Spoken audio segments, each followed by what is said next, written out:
Traders diary में आपका स्वागत है। आपके साथ मैं हूं वरुण दुबे। ट्रेडर्स डायरी में साथ खेलने वाले हैं कुशल गुप्ता। शो की शुरुआत करें उसके पहले देख लेते हैं कि ग्लोबल क्यूज कैसे है। तो सिंगापुर निफ्टी अगर आप देखेंगे तो थोड़ी बहुत सुस्ती के संकेत जो है वो आपको सिंगापुर निफ्टी से देखने मिल रहे हैं। लाल निशान में कारोबार हो रहा है। हालांकि जो गिरावट है वो महज 10-12 पॉइंट के आसपास की है। शुरुआत जब हुई थी सिंगापुर निफ्टी की तो गिरावट थोड़ी ज़्यादा थी, और गिरावट ज़्यादा इसलिए थी क्योंकि यूएस के मार्केट जो है वहाँ पे लगातार चौथे दिन जो है कमजोरी देखने मिली। डाउ को देखे 350 अंकों के आसपास की गिरावट, नैस्डैक में 250 अंकों के आसपास की गिरावट देखने मिली। वहाँ पे काफ़ी सारे सेक्टोरल स्टॉक्स जो थे, खासकर कुछ इकोनॉमिक रिलेटेड स्टॉक्स जो थे वहाँ पे भी गिरावट देखने मिली। इसके अलावा जो आईटी रिलेटेड स्टॉक्स थे या फिर मेटा, अमेजन जैसे काउंटर्स कहें, वहाँ पे भी 2 से 4% के आसपास की गिरावट देखने मिली है। कुछ बैंकिंग स्टॉक्स जो थे वो दबाव में थे, क्योंकि जिस तरह से मॉर्गन स्टैनली की तरफ से लेऑफ्स की खबरें आ रही है वो कहीं ना कहीं दिक्कत की बात है, और शायद इसी ने बैंकिंग स्टॉक्स का वहाँ पे थोड़ा बहुत मूड बिगाड़ा है। तो हर तरफ से यूएस के मार्केट से आप देखेंगे तो कोई सपोर्ट आपको नहीं है। सुबह एशियन मार्केट भी अगर आप देख लें तो वहाँ से भी कोई खास सपोर्ट आपको यहाँ पे देखने मिलने वाला नहीं है। निकाई को अगर आप देखेंगे तो वहाँ करीब 0.5% के आसपास की गिरावट है। हैंगसेंग शंघाई अगर आप देखेंगे तो कुछ खास वहाँ पे भी रुझान नहीं है। हालांकि हैंगसेंग देखेंगे तो हरे निशान में है, शंघाई जो है लाल निशान में कारोबार कर रहा है। लेकिन कुशल, हमारे लिए आज शायद यूएस के मार्केट्स, इंटरनेशनल मार्केट्स इतने इंपॉर्टेंट नहीं है। इसके लिए आप देख रहे हैं कि सिंगापुर निफ्टी जो है कमज़ोर शुरुआत के बाद वहाँ से रिकवर हुआ है, क्योंकि एक तो आरबीआई की पॉलिसी आपके सामने है और सबके सब सुनना चाहेंगे कि क्या गवर्नर साहब आज कहते हैं कि अब बस यहाँ से और ज़्यादा रेट हाइक हम नहीं करेंगे तो भी शायद इक्का दुक्का बार करेंगे, क्योंकि मार्केट तो यही मान के चल रहा है। और दूसरा कच्चा तेल 4% के आसपास की गिरावट है। मुझे याद है कल या परसों ही हम बात कर रहे थे $87-88 के आसपास था, तो 2-3 दिनों में अगर आप देखेंगे तो $10 जो है कच्चा तेल साफ हो चुका है। तो ये हमारी इकोनॉमी के लिए बहुत अच्छा है। तो देखना होगा आज इसका रुपये पे किस तरह का इम्पैक्ट देखने मिलता है, और साथ ही साथ जो कच्चे तेल से रिलेटेड स्टॉक्स है उन पे क्या इम्पैक्ट देखने मिलता है। क्योंकि एक बहुत बड़ी बात है कि प्री कोविड लेवल पे आपका कच्चा तेल पहुंचा, $80 के नीचे गया, वहाँ से थोड़ा बहुत रिबाउंड आया है, लेकिन कहीं ना कहीं कच्चे तेल में गिरावट जो है हमारी इकोनॉमी के लिए बहुत अच्छा है। और जैसे कि हेडलाइन में भी आपने मेंशन किया कि पीडीलाइट कह रहा है कि कच्चे तेल में गिरावट अच्छी है और कंज्यूमर्स को पास ऑन करेंगे हम इसको, तो ये भी एक अच्छी बात है कि कंज्यूमर्स को पास ऑन करेंगे तो कंजम्पशन और बढ़ेगा। तो हमारे लिए ट्रिगर्स कोई ख़राब नहीं है। अगर आप ग्लोबल मार्केट का छोड़ देना तो बाकी सारे ट्रिगर जो है हमारे मार्केट के लिए एक्चुअली अच्छे हैं। तो लेट्स सी, हो सकता है कि निफ्टी आज जब खुले तो हरे निशान में खुले, ये भी हो सकता है। लेट्स सी कि 9:15 बजे क्या होता है। लेकिन हाँ, मेरी रणनीति ज़्यादातर खरीदारी की तरफ है। इक्का दुक्का कॉल है जो कि मैंने बेचने के लिए लिए हैं, सेंटीमेंट्स के चलते थोड़ी बहुत बिकवाली कर रहा हूँ। अदरवाइज खरीदारी की तरफ ही मेरा मूड है। बिल्कुल वरुण, तो आपका खरीदारी की तरफ ही ज़्यादातर रुझान है। मेरा भी ऑलमोस्ट सिनेरियो वैसा ही है, बट लार्जली जिस तरह का सेटअप अभी बनता हुआ नजर आ रहा है, देखना होगा कि बाजार जो है किस करवट बैठते हैं, क्योंकि 9:45 बजे से हमारी सबसे बड़ी लाइव कवरेज आपको जिस तरह से आरबीआई अपनी पॉलिसी में किस तरह का ऐलान करती है उस पर होती हुई दिखेगी। तो इस पर आपको बड़ा नज़र रखनी है, और कहीं ना कहीं जिस तरह से अब एक्सपेक्टेशंस है, अब यही देखना है कि यूएस मार्केट्स में जिस तरह से अगले हफ्ते मीटिंग होने वाली है, तो वहाँ से अब रुझान यही आ रहा है कि करीबन 50 बेसिस पॉइंट्स की बढ़त की एक्सपेक्टेशंस हैं। पर जो इसके पहले पॉवेल साहब की कमेंट्री आई थी कि यहाँ पर जितनी भी ब्याज दरें ये बढ़ाते हुए नजर आ रहे हैं उसकी फ्रीक्वेंसी कम हो जाएगी। जो परसों के दिन स्ट्रॉन्ग इकोनॉमिक डेटा आता हुआ नजर आया था, जो सर्विसेज डेटा आए थे यूएस के, उसके बाद कहीं ना कहीं यूएस के बाजार थोड़े से डरते हुए नजर आए थे। और पिछले 2 दिनों में जिस तरह की गिरावट वहां पर दिखी है वो कहीं ना कहीं थोड़ा सा चिंता का सबब है। अब देखना होगा कि यहाँ पर हमारे जो आरबीआई गवर्नर है उनकी तरफ से क्या कमेंट्री आती है, वो भी अब काफ़ी इंपॉर्टेंट है, खासकर इन्फ्लेशन को लेकर वो क्या कहते हैं। और इसी हिसाब से आगे हमारी तरफ भी ये रेट्स डिसाइड होंगे कि कैसे कितना बढ़ सकते हैं, या स्टेबिलिटी के साथ आगे हम आगे चलते हुए नजर आएंगे। तो देखना होगा कि बाजार इस चीज़ पर कैसे रिएक्ट करता है। बट डेफिनेटली मेरी तरफ से हिदायत मैं यही दूंगा कि आपको जो भी ट्रेड्स लेने हैं कोशिश करें कि आप आरबीआई पॉलिसी जो बड़ा इवेंट है वो हो जाए, उसके बाद आप अगर ट्रेड में एंटर कर सके तो वो बेहतर होगा। डेफिनेटली। तो आरबीआई की पॉलिसी जो है उस पर नजर रखेगा। और इन्फ्लेशन का जो आप कह रहे थे, मुझे याद है पिछले बार जब इन्फ्लेशन का टारगेट इन्होंने रखा था तब कच्चे तेल का जो एस्टिमेट था $105 का था, वहाँ से $25 जो है वो कच्चा तेल नीचे आ चुका है। तो लेट्स सी, जो होगा अच्छा ही होगा, खराब तो होना मुश्किल ही है। चलिए, लेकिन इस बीच हमारे स्टॉक्स जो हमने चुने हैं वो आपको बता देते हैं। और सबसे पहले कैश का काउंटर बता देता हूँ आपको। जो मैंने चुना है वो है बीकाजी फूड्स। यहाँ पे खरीदारी करके चलेगा, क्योंकि देश में कुछ हो ना हो, नमकीन नमकीन सब काफ़ी बेहतर बिक रहे हैं क्योंकि इस कंपनी के नतीजे हैं जो कि काफ़ी अच्छे हैं। वरुण जी लेवल लव्स पे- बीका जी, हाँ, वरुण जी लव्स बीका जी, आए तो love बीका जी। जैसे अमित जी लव्स बीका जी है वैसे वरुण जी लव्स बीका जी। एवरीवन लव्स बिका जी, उसमें तो कोई डाउट ही नहीं है। लेकिन हाँ, यहाँ पे 410 के लेवल के लिए आप खरीदारी कीजिएगा, 390 का आपको स्टॉप लॉस रखना है। आप कंपनी के नतीजे देखो, करीब 32% के आसपास की कंपनी के आय में बढ़ोतरी देखते मिली। मार्जिन्स बढ़े हैं, 10.4% से बढ़ के 11% के आसपास आए हैं। कंपनी का मुनाफा जो है उसमें करीब 45% के आसपास की बढ़ोतरी देखने मिली। तो हर पैमाने पे कंपनी के जो नतीजे हैं वो काफ़ी बेहतर है और अब तो रॉ मटेरियल के कॉस्ट जो है वो भी लगातार कम हो रहे हैं। तो कहीं ना कहीं काफ़ी सारे फायदे इस कंपनी को मिलने वाले हैं।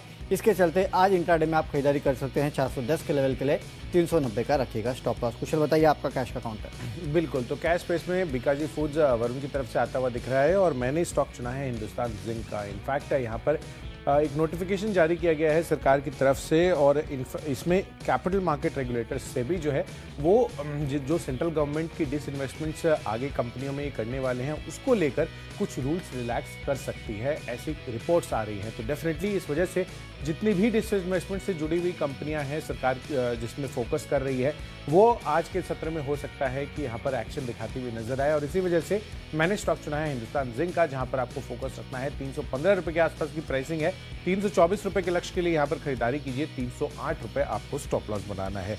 चलिए बढ़ते हैं अपनी अगली कैटेगरीज की तरफ और यहाँ पर खरीदारी तो हो ही रही थी पर अब मैं बिकवाली के कॉल्स भी आपको देना चाहता हूँ। इसमें सबसे पहला है टाटा मोटर्स, जहाँ पर आपको बिकवाली करनी है। ग्लोबल रिसेशन फेयर से ऑफकोर्स हम देख ही रहे हैं कि अमेरिकी बाजारों पर आपको दबाव देखने को मिला है और कहीं ना कहीं मुझे लग रहा है कि यूरोपियन मार्केट से भी कमजोरी के संकेत ही आगे आने वाले समय में आपको देखने को मिल सकते हैं। तो मुझे लग रहा है कि टाटा मोटर्स, खासकर जो जेएलआर इनका यूनिट है वहाँ पर बड़ा इम्पैक्ट इनके सेल्स वॉल्यूम्स पर आगे चलकर आता हुआ दिख सकता है।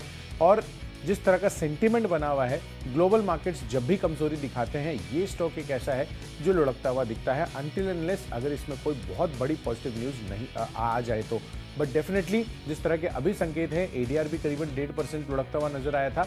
टाटा मोटर्स आपको शॉर्ट करके चलना है, 430 रुपये की प्राइसिंग है, 418 रुपये यहाँ पर आपको बिकवाली करनी है। ये टारगेट के लिए 436 रुपये हाई साइड पर स्टॉप लॉस रखना है। तो मेरी तरफ से फ्यूचर्स कैटेगरी में है टाटा मोटर्स।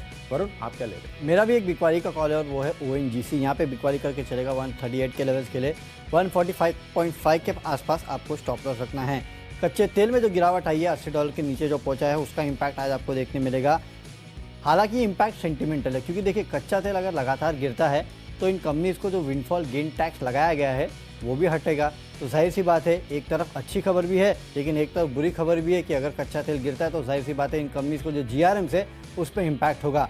तो दोनों तरफ का इम्पैक्ट जो है इस कंपनी पे हो सकता है। लेकिन 4% के आसपास कच्चा तेल गिरा तो गिरावट जो है वो काफ़ी भारी भरकम है। इसके चलते शायद आज आपको ONGC में थोड़ा बहुत सेल देखने मिल सकता है। प्रेशर में रह सकता है ये काउंटर, बिकवाली करके चलेगा 138 के लेवल्स के लिए। और कच्चे तेल में जो गिरावट आई है उसी के चलते ऑप्शंस में मैं खरीदारी की सलाह दे रहा हूँ। एशियन पेंट्स में जितनी भी कच्चे तेल रिलेटेड काउंटर्स है जैसे कि पेंट कंपनियाँ हो चुकी, टायर कंपनियाँ हुई, इन सभी कंपनीज पे नज़र रखेगा जिनके लिए रॉ मटेरियल कच्चा तेल होता है। वहाँ पे आज आपको अच्छी खासी तेज़ी देखने मिल सकती है। और वैसे भी लंबी अवधि के लिए भी अगर आप देखेंगे तो स्टॉक में तेज़ी होगी क्योंकि कच्चा तेल जो है $100 से लगातार फिसल के अब $80 के आसपास आ चुका है। तो जाहिर सी बात है इन कंपनीज के मार्जिन्स आपको सुधरते हुए दिखाई दे सकते हैं। इसके लिए 3200 का जो कॉल ऑप्शन है एशियन पेंट्स का वो आप खरीदारी करके चलेगा। 85 के आसपास के लेवल जो है वो आपको देखने मिलेंगे।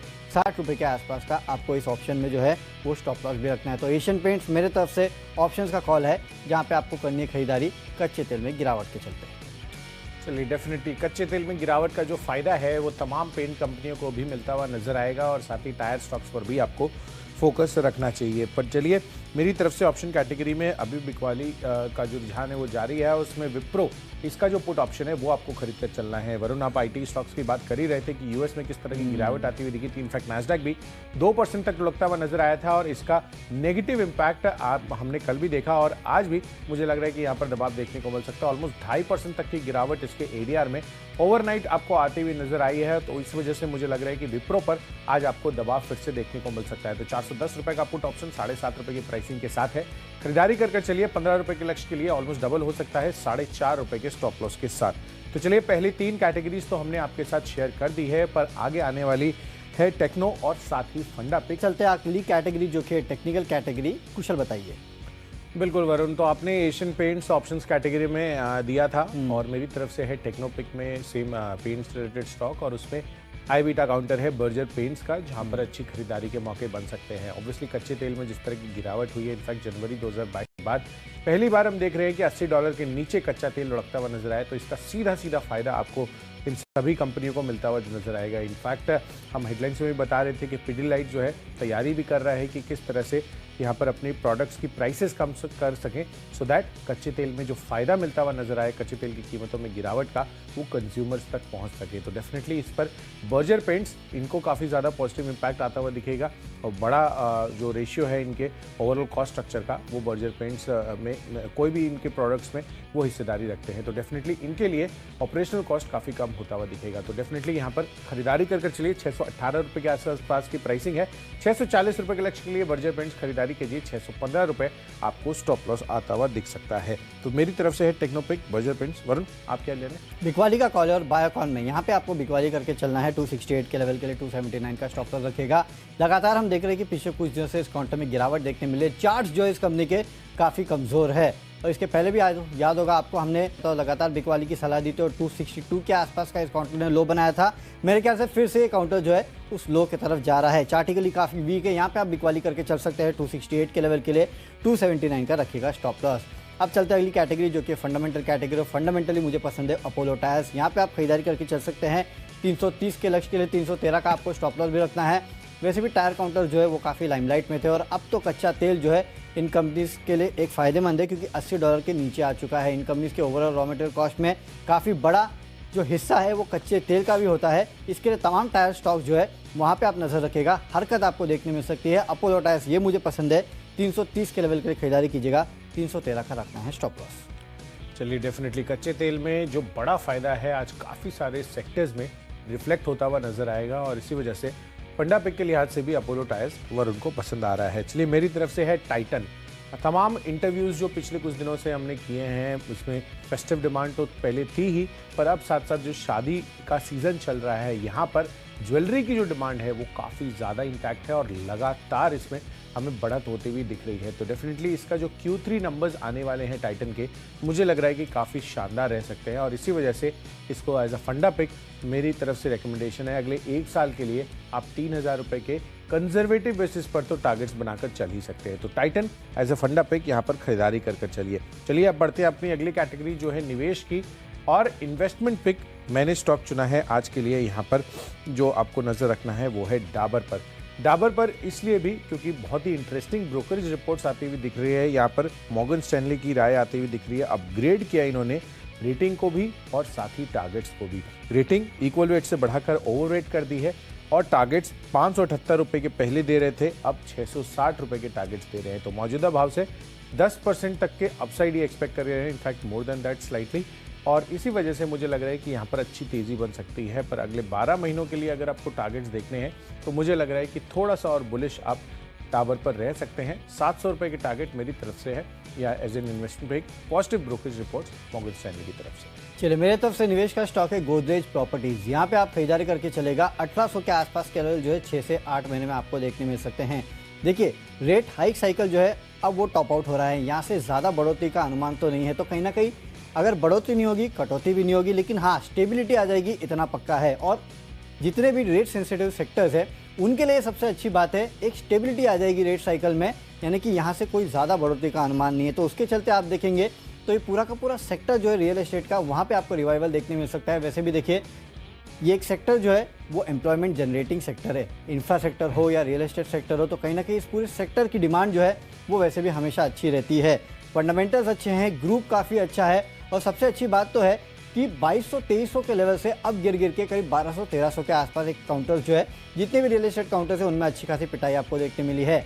लगातार ये कंपनी जो है मुंबई और मुंबई के आसपास के एरियाज़ में लैंड एक्वायर करते जा रही है, वहाँ पे अपने प्रोजेक्ट्स लॉन्च करने के लिए। तो कहीं ना कहीं मेरे ख्याल से प्रोजेक्ट पाइपलाइन जो है वो भी इस कंपनी की काफ़ी बेहतर है। तो हर पैमाने पे मुझे लगता है कि इन लेवल्स पे गोदरेज प्रॉपर्टी जैसे काउंटर जो है, ओबेरॉय रियल्टी जैसे काउंटर जो है, वहाँ पे आपको नज़र रखनी है, वहाँ पे अब आपको खरीदारी शुरू करनी है। हालांकि एक साथ पैसा मत लगाइएगा। आज पॉलिसी के पहले 25% लेना है, पॉलिसी के बाद थोड़ा लीजिएगा और जब अगली पॉलिसी आएगी ना उसके पहले आप थोड़ा बहुत खरीदारी और कर सकते हैं। तो स्टैगर्ड वे में खरीदारी करना है। 1800 के आसपास के लेवल जो है गोदरेज प्रॉपर्टीज में आपको देखने मिल सकते हैं। अब अगली कैटेगरी है खबरों के दम पे, और खबरों के दम पे मुझे जिंदल स्टेनलेस पसंद आता है। 205 के लेवल के लिए खरीदारी करना है, 193 का स्टॉप लॉस रखना है। क्वांट म्यूचुअल फंड ने यहाँ पे कल 26.5 लाख शेयर्स खरीदे हैं 183 के भाव पे। इस खबर के चलते मेरे ख्याल से आज आपको एक फॉलोअप बाइंग देखने मिल सकती है। नो डाउट कल जिंदल स्टेनलेस में अच्छी खासी खरीदारी हुई है, अच्छी खासी तेजी भी इस काउंटर में देखने मिली है। लेकिन याद रखिएगा, कोई भी म्यूचुअल फंड खरीदता है तो एक दिन के लिए नहीं खरीदता है और केवल 5-10% के रिटर्न के लिए नहीं खरीदता है, तो लंबे अवधि के लिए उन्होंने खरीदा है, तो जाहिर सी बात है इसका भी लंबा इंपैक्ट आपको देखने मिलेगा। आज तो आप इंट्राडे के लिए खरीदारी कर सकते हैं, लेकिन हाँ, इस काउंटर को अपने रडार पर रखिएगा। हो सकता है कि आने वाले समय में यहाँ से आपको कम से कम 20-30% के आसपास की रैली भी इस काउंटर में देखने मिले, तो रडार पर रखिएगा इस काउंटर को। खबरों के दम पे आज यहाँ पे खरीदारी कीजिएगा। चलिए डेफिनेटली, तो जिंदाल स्टेनलेस इस पर नजर रखनी है। खबरों के दम पर ये आज स्टॉक फिर से फोकस में रह सकता है। चलिए, खबरों के दम पर मैंने स्टॉक चुना है सीमेंस का। यहाँ पर खरीदारी करने की राय इसलिए भी है क्योंकि इलेक्ट्रिक लोकोमोटिव प्रोजेक्ट के लिए इन्होंने बोली जीत ली है। तो ये जो है 9000 HP इलेक्ट्रिक लोकोमोटिव प्रोजेक्ट के लिए बोली लगाई थी। गुजरात दहेज में जो ये प्रोजेक्ट है, इसके लिए ये जो L1 लोएस्ट बिडर घोषित किए गए हैं, उससे जो कैपिटल गुड्स स्पेस की कंपनी सीमेंस है, इस पर अच्छी पॉजिटिविटी आज आपको देखने को मिल सकती है। तो 250 रुपये के टारगेट्स के लिए यहाँ पर आपको खरीदारी करने की राय है। 2750 रुपये ये आपको स्टॉप लॉस भी लगाकर चलना है। तो चलिए, हमने आपको पहली जितनी कैटेगरीज है माई चॉइस को छोड़कर वो तो बता दी है। आखिरी कैटेगरी की तरफ चलते जो कि माई चॉइस, और यहाँ पे मेरे तरफ से तीनों की तीनों खरीदारी के कॉल है। सबसे पहले तो कच्चे तेल में जिस तरह से गिरावट आई है उसका इंपैक्ट आपको पेंट स्टॉक्स में देखने मिलेगा। इसके लिए इंडिगो पेंट्स में खरीदारी कीजिएगा 1380 के लेवल के लिए। 1305 के आसपास का आपको स्टॉप लॉस भी रखना है। इसके अलावा ऑयल मार्केटिंग कंपनी जो है वहाँ पर रडार पर रखिएगा। HPCL में खरीदारी करके चलना है 233 के लेवल के लिए। 220 के आसपास का स्टॉप लॉस रखना है। कच्चे तेल में जो गिरावट आई है उसका फायदा जो है इन कंपनीज को भी मिलेगा। और आखिरी में इरकॉन इंटरनेशनल पे खरीदारी करने की राय है। 68 के लेवल के लिए 63.5 का आपको स्टॉप लॉस भी रखना है। कंपनी को श्रीलंका रेलवे से 122 करोड़ के आसपास का ऑर्डर मिला है, तो इस ऑर्डर का इंपैक्ट आपको देखने मिलेगा। इसके लिए इरकॉन इंटरनेशनल में कीजिएगा खरीदारी। बिल्कुल, तो चलिए, इरकॉन इंटरनेशनल में भी खरीदारी करने की राय है। और मेरी तरफ से माई चॉइस कैटेगरी में 2 खरीदारी और 1 बिकवाली के कॉल है, जिसमें 2 तो मेटल काउंटर्स है, जिसमें GSPL ये काफ़ी पसंद आ रहा है। और अगर आप देखेंगे तो कल अमेरिकी बाज़ारों में गिरावट के बावजूद भी जो इनका आयरन स्टील इंडेक्स है वहाँ पर अच्छी तेज़ी हमें देखने को मिली है। एंड खासकर जो स्टील रिलेटेड स्टॉक्स है वहाँ पर भी अच्छी तेज़ी बनी थी। तो मुझे लग रहा है कि आज स्टील से जुड़े हुए जो भी स्टॉक्स है, हो सकता है कि यहाँ पर आज आपको अच्छी मूव्स देखने को मिले। तो GSPL सबसे पहला है, खरीदारी करके चलिए। 585 रुपये के टारगेट के लिए 562 रुपये का स्टॉप लॉस लगाइए। दूसरा कॉल है टाटा स्टील पर, जहाँ पर आपको खरीदारी करने की राय अगेन मैं दे रहा हूँ। और यहाँ पर 117 रुपये आज के लिए यहाँ पर टारगेट बनेगा, पर 110 रुपये का स्टॉप लॉस भी आपको नहीं भूलना है। और आखिरी कॉल है इन्फोसिस पर, जहाँ पर बिकवाली करने की राय है। तो विप्रो तो मैंने आपको पहले बताया ही है, इसका जो पुट ऑप्शन है वो तो खरीद कर चलना ही है। पर फ्यूचर्स कैटेगरी में अगर IT स्पेस से अगर आपको ट्रेड करना है तो इन्फोसिस के फ्यूचर्स में बिकवाली कर आज यहाँ पर आप जो है गेन्स कमा सकते हैं। बट डेफिनेटली आपको ये भी ट्रिगर देखना है कि इसका बाईबैक आज से शुरू होने वाला है, तो एक कॉशियस ट्रेड स्टॉप लॉस को ध्यान में रखते हुए आप लेके चल सकते हैं। तो 1580 रुपये के टारगेट के लिए यहाँ पर बिकवाली कर चलना है। 1650 रुपये आपको यहाँ पर भी स्टॉप लॉस बनाना है। चलिए, स्टॉक्स तो हमने आपको बता दिए हैं, लेकिन फटाफट एक बार रिकैप भी देख लेते हैं। कैश में खरीदारी करना है बीकाजी फूड्स में, नतीजा है जो कि अच्छे हैं, उसके चलते आज यहाँ तेज़ी हो सकती है।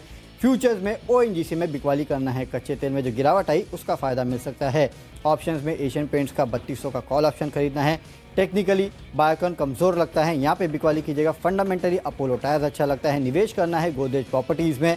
1800 के लेवल अगले 6 से 8 महीने में देखने मिल सकते हैं। खबरों के चलते जिंदल स्टेनलेस में खरीदारी करना है।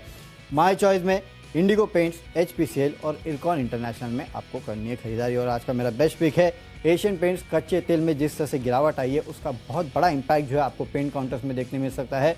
3200 का कॉल ऑप्शन आपको खरीदना है। 85 रुपये के लेवल के लिए 60 रुपये के आसपास का रखेगा स्टॉप लॉस। चलिए, कैश स्पेस में हिंदुस्तान जिंक यहाँ पर खरीदारी करने की राय है। इससे भी हो सकता है कि डिसइन्वेस्टमेंट से जुड़े हुए कुछ नॉर्म्स रिलैक्स कर सके सरकार के लिए। साथ ही फ्यूचर्स कैटेगरी में टाटा मोटर्स, इसके ADR में गिरावट रही थी। विप्रो और तमाम IT काउंटर्स आज हो सकता है कि दबाव देखने को मिले। ओवरनाइट ADRs में यहाँ पर गिरावट होती हुई दिख रही थी। बर्जर पेंट्स को फायदा मिलेगा कच्चे तेल में गिरावट का। साथ ही टाइटन अगले 1 साल में 3,000 रुपए के टारगेट्स भी दिखा सकते हैं। डाबर निवेश के लिहाज से काफ़ी अच्छी पिक लग रही है। मॉर्गन स्टैनले का अपग्रेड भी आता हुआ दिखा है, तो अगले 1 साल में 700 रुपए के लक्ष्य यहाँ पर भी देखने को मिल सकते हैं। खबरों के दम पर सीमेंस फोकस में है और माई चॉइस कैटेगरी में जीएसपीएल, टाटा स्टील में तो खरीदारी कर चलिए, पर इन्फोसिस अगेन यहाँ पर एक और आईटी काउंटर जहाँ पर आपको बिकवाली करनी है। और इन सब में आज के लिए बेस्ट पिक बन रहा है डाबर का। यहाँ पर मॉर्गन स्टैनले ने एक तो रेटिंग्स अपग्रेड की है और साथ ही टारगेट्स भी अपसाइड की तरफ रिवाइज किए हैं, तो अगले 1 साल में दमदार ब्रोकरेज रिपोर्ट्स के आधार पर यहाँ पर खरीदारी करने की राय है। डेफिनेटली। तो स्टॉक्स तो हमने आपको बता दिया कि कहाँ खरीदारी करना है, कहाँ बिकवाली करना है, लेकिन एक बार सिंगापुर निफ्टी भी देख लेते हैं कि किस तरह का मूवमेंट वहाँ पे देखने मिल रहा है। अभी भी कुछ हद तक जो दबाव है वो देखा जा रहा है, करीब 30 पॉइंट के आसपास का गिरावट जो है वो सिंगापुर निफ्टी में देखने मिल रहा है। हालांकि डाउ फ्यूचर्स, नैस्डैक फ्यूचर्स को देखिए, वहाँ पे थोड़ी बहुत हरियाली ज़रूर देखने मिल रही है। हालांकि इस पर हम कितना भरोसा करें ये कहना थोड़ा मुश्किल है, क्योंकि ओवरनाइट अगर आप देखेंगे तो यूएस के मार्केट्स का रिएक्शन कुछ और ही होता है। और जैसे कि हमने शुरुआत में भी आपको कहा कि अगले हफ्ते फेड की पॉलिसी आने वाली है, उसके पहले अगर आप देखेंगे तो किस तरह से जॉब्स डेटा और बाकी डेटा जो यूएस के मार्केट से आ रहे हैं वो कहीं ना कहीं यूएस के मार्केट्स को सता रहे हैं। और अब तो वहाँ पे लेऑफ्स की बातें शुरू हो चुकी है। मॉर्गन स्टैनली ने कह दिया है कि कुछ हद तक लेऑफ जो है वो करेंगे। तो इसके लिए डाउ फ्यूचर, नैस्डैक फ्यूचर पे कितना भरोसा करें ये तो समय ही बताएगा। लेकिन हाँ, काफ़ी सारे सवाल है लोगों के मन में कि यूएस के मार्केट्स लगातार अब गिरते जा रहे हैं, कच्चा तेल फिसल गया है, तो क्या हम भी कच्चे तेल के साथ फिसल जाएंगे या फिर हमारी नज़र होगी पूरी तरह से आरबीआई पॉलिसी।